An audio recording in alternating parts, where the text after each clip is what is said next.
तो भाई हनुमान बेनीवाल जातिवाद करते हैं। हनुमान बेनीवाल सिर्फ जाटों के नेता है। क्या खूबसूरत बात कही है किसी ने, कहने वाले ने, कि राजनीति का ऐसा दौर आएगा कि चाहे वो 36 कौम की आवाज उठाता हो, लेकिन उसे सिर्फ एक जाति का नेता मान लिया जाएगा। जाट नेता है, इसमें कोई दिक्कत नहीं है, जाट समाज का नेता है, इसमें कोई बुराई नहीं है, लेकिन आवाज 36 कौम की उठाता है। आज हमारे पास इस शेर का, इस लड़ाके का, और हम लड़ाका और शेर क्यों बोल रहे हैं, हनुमान बेनीवाल युवाओं की बात करते हैं। हनुमान बेनीवाल एसओजी ने पकड़े हैं, बाकायदा प्रूफ दिए हैं। इसके बाद में अगर कोई युवाओं की आवाज बनता है तो वो शेर से कम नहीं होता। इसलिए हनुमान बेनीवाल को अगर शेर की उपमा और शेर के शब्द से अलंकार किया जाए तो गलत नहीं होगा। चलिए हम आज बात करते हैं। सबसे पहले आप सभी को नमस्कार। आप सब कैसे हैं? आप एक काम कर सकते हैं, अपनी प्यारी सी उंगली से आप इस एपिसोड को शेयर कर सकते हैं, ताकि जिनके मन में डाउट है उनका डाउट क्लियर होना जरूरी है। और हम बात उसी की करेंगे जो शेर कहलाने लायक है। कोई और नेता निकल के आता, चाहे वो कांग्रेस का होता, भाजपा का होता, हम उसे भी शेर की उपाधि देते हैं। चलिए, हनुमान बेनीवाल जातिगत नेता नहीं है, भूमिगत नेता नहीं है, भूमि के ऊपर काम करने वाला नेता है। हमारे पास कुछ आंकड़े हैं, उस आंकड़ों का हम आपके सामने आज जिक्र करेंगे और फिक्र करेंगे युवाओं के भविष्य की। और जहां युवाओं के भविष्य की बात आती है वहां शायद कोई गुंजाइश बचती नहीं है पीछे। मेरे पास में एक कागज का टुकड़ा है, या यूं कहें कि एक कागज का वो पन्ना है जो पन्ना लिखेगा आज ऐसी कहानी, हनुमान बेनीवाल क्या है और क्या नहीं है। किसान आंदोलन के लिए ट्रैक्टर से दिल्ली कूच किया था। आपको याद है, कहा गया था कि काला कानून लेके आए हैं किसानों के लिए।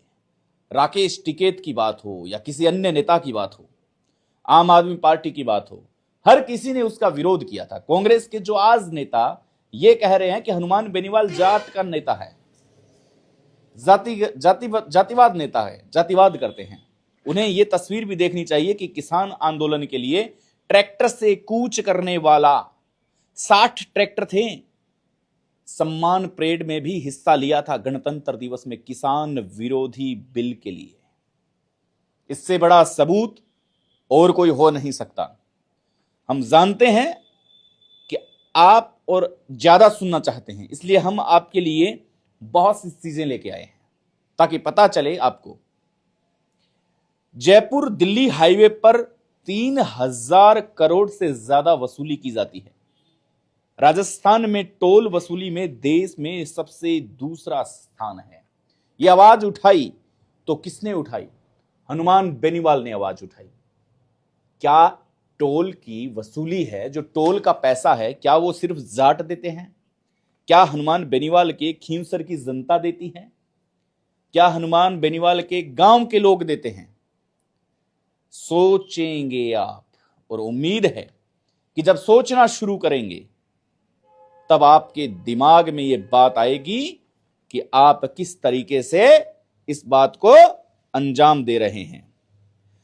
हमने पहले भी कहा था कि जब हनुमान बेनीवाल की जब बात आती है तब यह पता लगता है कि आप कितने करीब से उन मुद्दों को देखते हैं, कितने करीब से अपने आप को देखते हैं। क्या दिल्ली और हाईवे का, जो जयपुर का हाईवे है, क्या वहां पर हनुमान बेनीवाल के रिश्तेदार जाते हैं? क्या वहां पर हनुमान बेनीवाल के गांव वाले लोग जाते हैं? सोचने वाली बात है। क्या सिर्फ जाट राजनीति करने वाले लोग जाते हैं? 36 कौम के लोग निकलते हैं, और इसलिए हनुमान बेनीवाल ने इस आवाज को संसद में रखा, इस आवाज को विधानसभा में गूंजने दिया, बार बार आंदोलन करके यह जताने की कोशिश की और यह बताने की कोशिश की कि वसूली की जा रही है। इसके बाद में जोधपुर का वो कांड याद आता है जिसके अंदर काफी ऐसी चीजें हुई थी, जिसके अंदर करीबन 60 लोग झुलस गए थे। 5 लोग हालात गंभीर थे, हॉस्पिटल में दम तोड़ दिया था।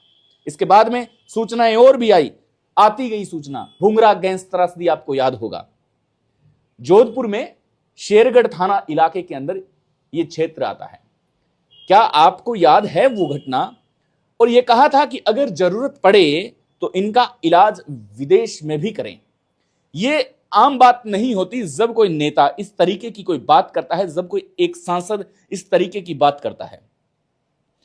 दिल्ली और भारत के सबसे बड़े मंदिर में, सबसे बड़ी पंचायत में भूंगरा गैंग त्रासदी को हाईलाइट करने वाला कोई और नेता नहीं बल्कि बेनीवाल थे।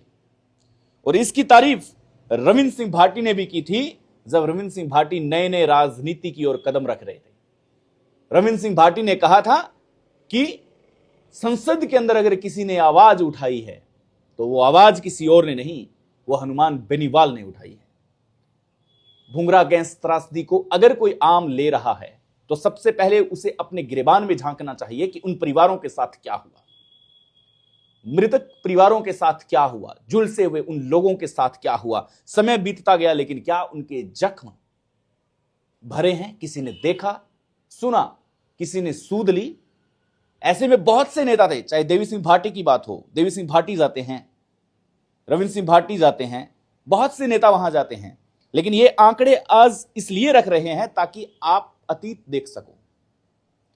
किसी शहीद को सम्मान नहीं मिला, शहीद के परिवार को तकलीफ होती है, दिक्कत होती है कि हमारे पुत्र को शहीद का दर्जा नहीं दिया जा रहा है, गार्ड ऑफ ऑनर के लिए या किसी अन्य मुद्दों के लिए। बीकानेर की एक घटना याद आती है कि आपने देखा होगा 2 या 3 महीने पहले जब हनुमान बेनीवाल को बीकानेर की धरती पर आना पड़ा था।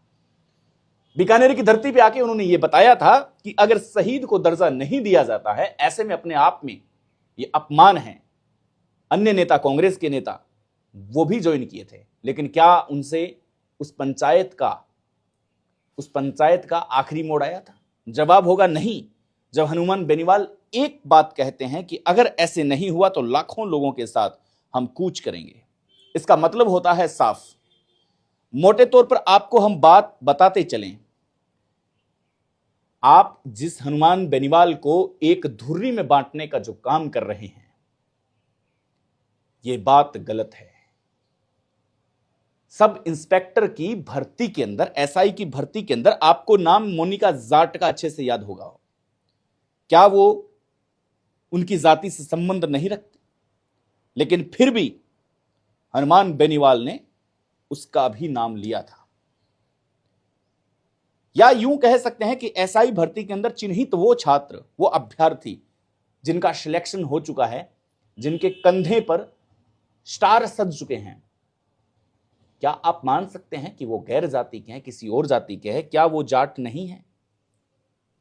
तो एक धुरी में, एक संचय में अपने आप को ढालना, यह सबसे बड़ी बेवकूफी बात होती है।